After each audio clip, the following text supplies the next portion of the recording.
So what may concern us is the difference between what the Dharma teaches and what we ourselves think. It is common in our culture for a sense of self to be considered as a very important citizen, as it were, of the mind. The Dharma, however, if it's taken to be alien to us, might be expected to yield to this sense of self. One thing that this self doesn't want is for there to be any changes in the status quo of living on liking and disliking things. However, as one member of us quoted Suzuki Roshi recently, the most important point of Buddhism is that everything changes, which the small self isn't likely to want to admit. Also, far from recognizing itself as connected to why we suffer, this small self might fear the Dharma making it suffer by saying that it can't have what it wants. Rather, the small self takes what the Dharma says in opposing it, the small self, as the Dharma as being too unique, if not revolutionary.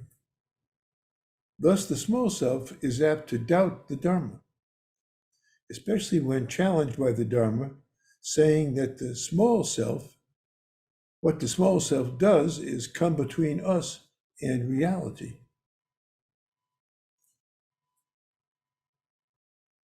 Shakyamuni Buddha's final words, "Don't put another head above your own," often quoted here,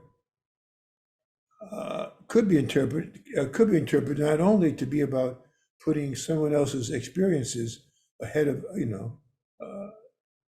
on top of one's own, but it also could be about putting the small self above the big self, the self. The small self is not evil, of course, nor is the difference between the Dharma and the small self that one is good and the other bad. It is just that one of these causes us to suffer. In the future, we rather need to settle the self on the self, as Dogen Zenji recommended. Such dependence on the past is reminiscent to me of Americans in my youth being unable to accept the metric system, the worldwide standard, of course, for measurements. One reason that people found themselves unable to give up inches, yards, and miles for centimeters, meters, and kilometers is that the former, that is the yards and inches, having always been around, seemed to belong to them, though it itself is just an inheritance from the English.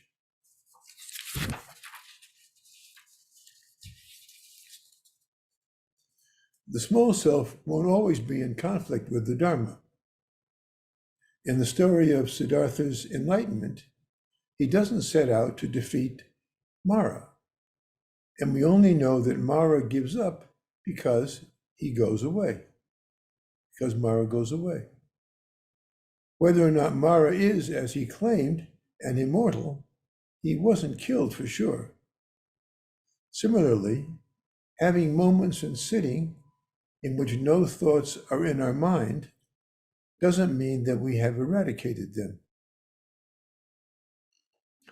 One category of thoughts are delusions, and delusions are inexhaustible, as we say. While we don't try to prevent thoughts from occurring in meditation, they are less likely to occur if we don't pay attention to them. It follows that in ordinary life also, we don't resolve any particular problems so much as not have them be there. The problems have just disappeared. The small self just becomes irrelevant if unconquered. There may still be a sense of self, but the compulsive thoughts of the small self will be much lessened in that we are not attached to them. In this way, our daily, if possible daily practice of letting our thoughts come and go in zazen becomes a model of how to deal with the small self in ordinary life. Not paying attention and non-attachment have much in common then. Moreover, although much of the Dharma is specifically for addiction to the thinking self, there finally will be no need for any of the Dharma. When no self remains, this state is referred to as having nothing left to learn. Well, thank you. Let's bring in Jane here. With Harvey. Harvey's over on her side now. Okay. Here's Peter and Jane, no? Okay. Came up and listened. Oh, hello, Harvey. Yes. You're supposed to be over here. Any comments or questions or thoughts? Yes, Mark. Mark.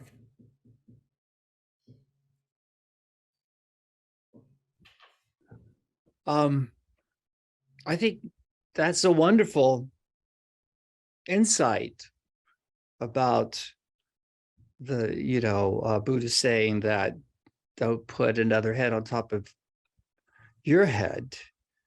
That head that you put up there, even though you might think it's some other person's interpretation or rules or controlling you, it's always really your small mind, because we don't need others to tell us what to do. We have a small mind that's perfectly capable of absorbing everything out there and giving it back to us double.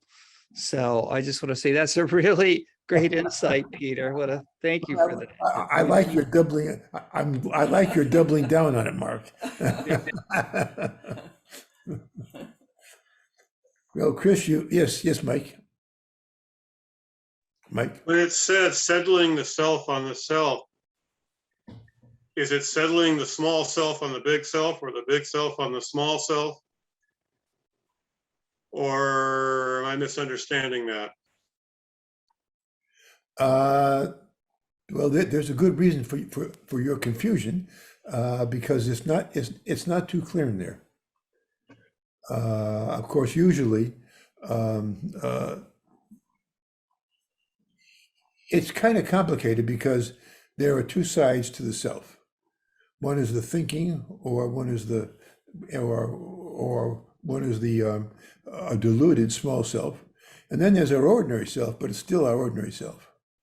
Okay, and then of course, so sometimes when they say big self, that means a third category, you might say. Because the big self, in a certain sense, isn't the self, but it's our share. It's what we are with everyone else, including the other 12 persons or 13 persons on the screen right now. So we don't necessarily try to eradicate the small self because it does have a purpose. We just have to kind of put it in the proper position so that it doesn't interfere unnecessarily in our interaction with the Dharma. Or with the world, which of course could be considered the Dharma. No, we just, the small self really is at least in the beginning of Buddhism, without using the word small self, I think, because they just said self. And that's kind of like two sides of the self. One is the one that is bothered by delusions, particularly, Non-delusions in this sense, of course, being liking, not liking, or not caring, as you've heard before. And so that is where the Dharma, particularly, is it's in conflict with the Dharma. So when we ourselves, doubt the Dharma, and by the way, there's no problem with doubting the Dharma, by the way, because if you don't understand, then you've got to figure out what's wrong. But on the other hand, sometimes we can get ourselves in a state where there's two things. There's the Dharma and there's the small self, and we believe the small self because we always have. And so there's a kind of a conflict that goes on, and we have to be aware of our own possibility of getting involved in that tendency.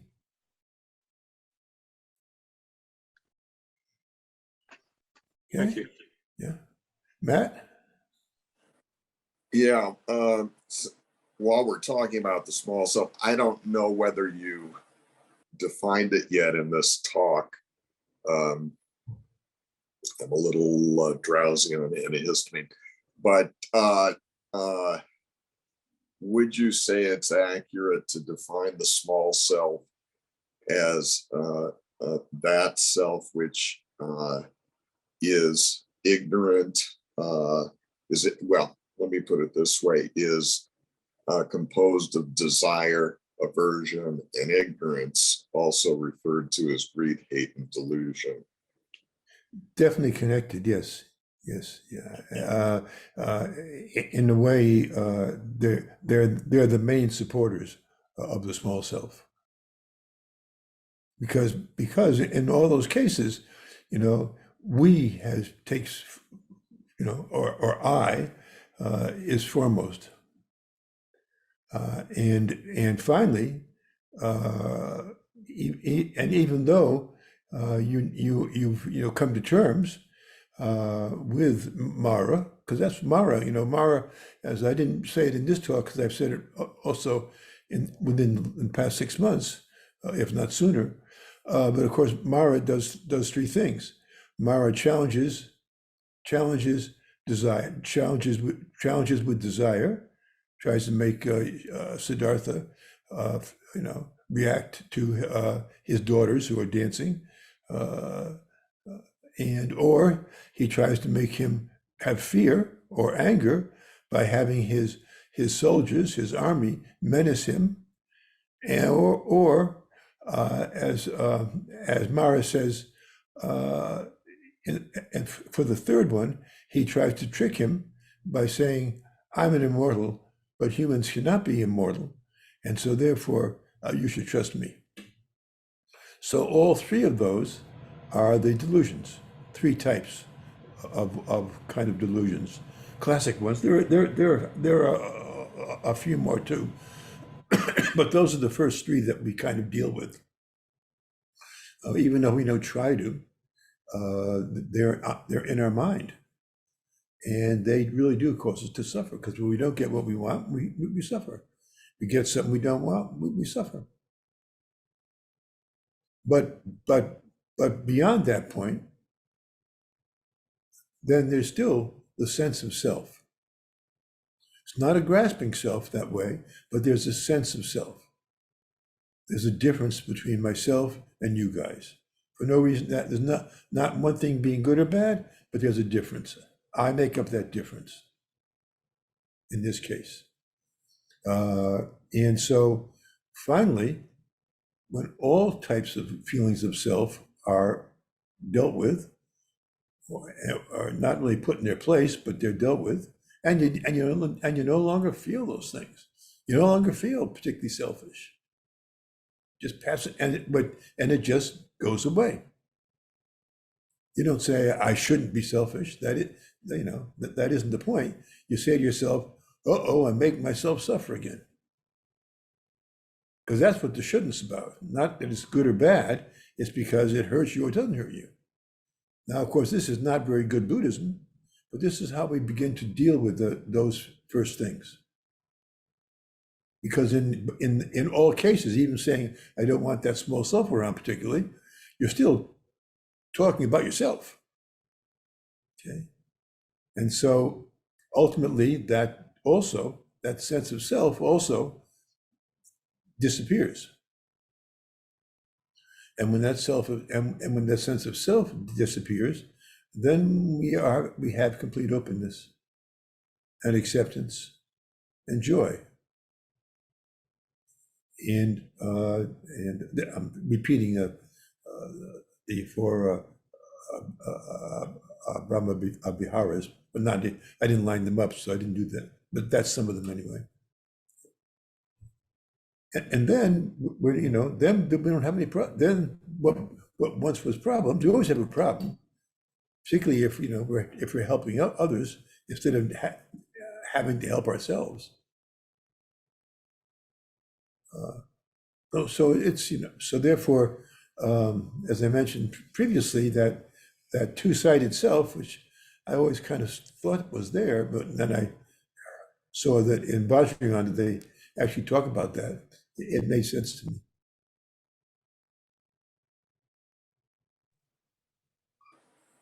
Thank you. Yeah. Yes, Rachel.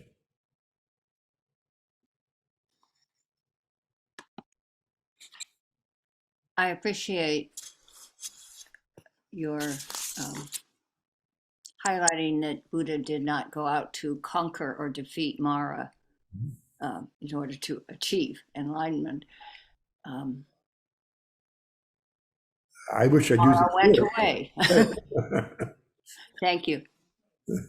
Oh, well, thank you, because you added a useful. He wasn't trying to achieve enlightenment by getting rid of but he was doing, of course, the opposite. But he wasn't trying to do that. No, thank you. Anybody else? Yes, Mark, and then Chris looks like he just turned on his thing. Mark, your hand came up a little quicker. Okay, yes, the race of the small minds.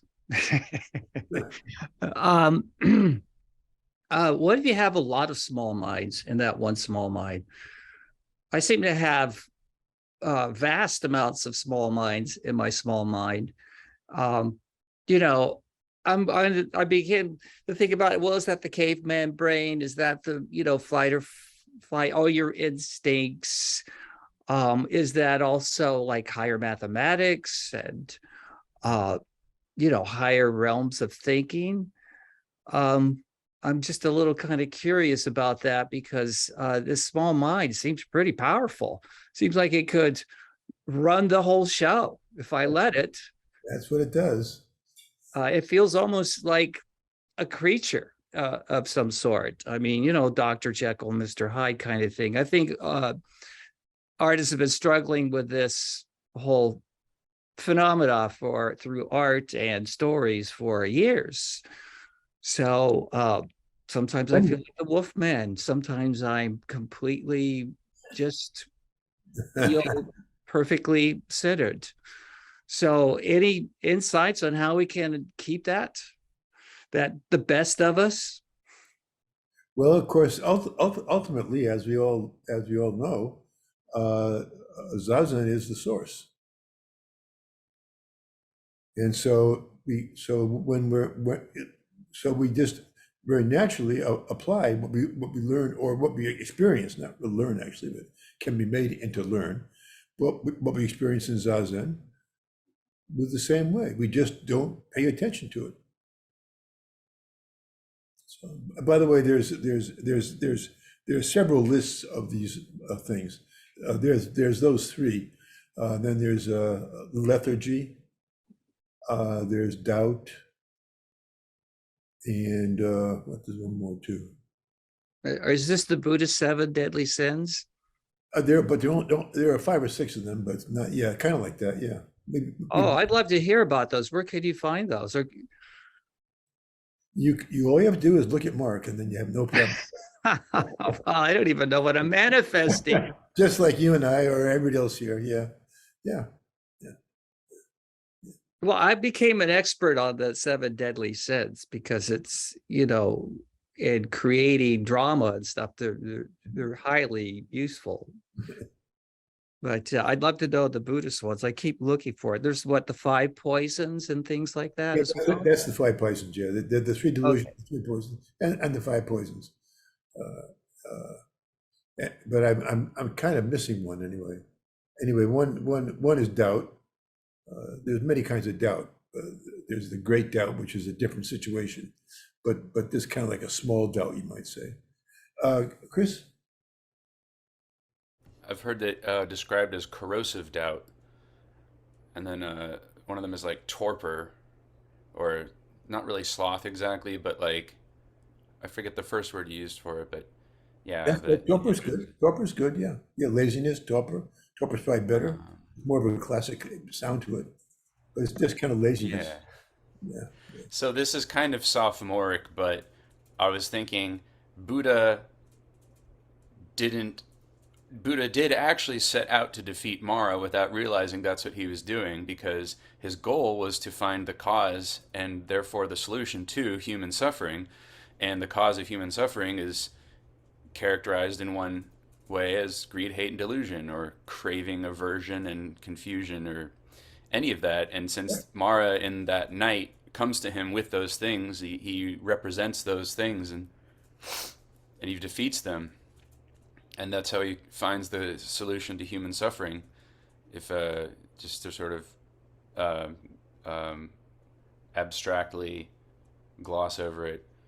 And I kind of wonder, I think that individually we have a path that mirrors that, and that we're looking for something, and we're trying to solve something, and it always kind of ends up being similar. We don't find the solution until we can find an antidote to desire of any kind. And really, that, there's no one word that really kind of sums up the sort of root issue. But in the same way that craving and hatred are two sides of the same coin, it's either like I want it to get closer or I want it to get farther away. It's wanting either way. Yeah. Um, but of course, saying it's all the same journey is only half true, because there are differences that we can identify from the perspective of subjective experience, and that makes each one unique, and it makes each one worthwhile for each of the practitioners walking that path to, not worry about other people, just worry about themselves. Yeah. Two things, not in contradiction to you, but two extra things.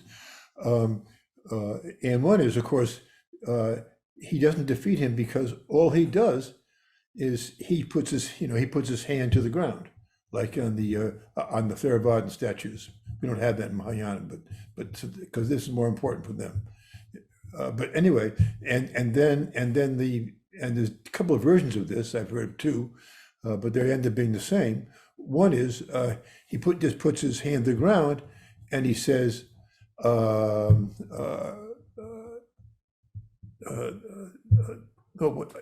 let me give you the second one because the first one's not clear in my mind right now. Second one is the earth speaks, and the earth speaks and says, "Buddha is my witness." Not Buddha, but this guy is my witness, you might say.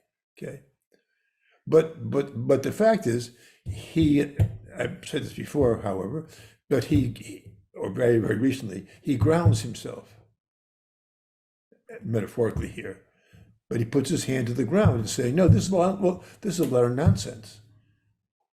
He doesn't say this is wrong. He doesn't say, I beat you. He just says, That's he trusts reality,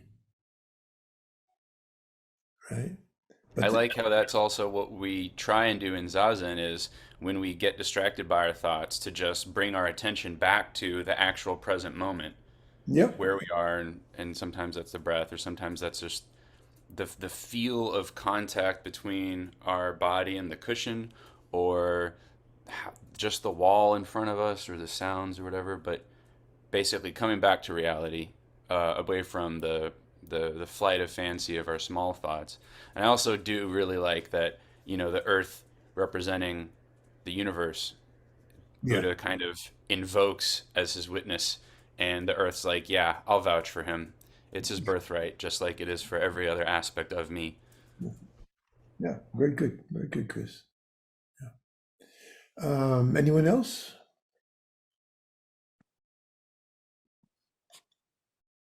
Yes, Rachel? Is one of the poisons envy or spite or jealousy? Is that included in aversion, or is that one of the poisons? No, I think that's it's good. That's a good question. Um, I would say probably so. Of course, we put those into the time into the precepts actually, but and not here. Yes, Mark. Oh, okay. Because I love lists, I looked it up, and the poisons are from Wikipedia, so they have to be real. Ignorance, attachment, aversion, pride, and envy. So you have five, which See, very I don't. close to the 7 deadly sins that the Catholics have. And I can read the descriptions if you like. Or is that good enough for you all?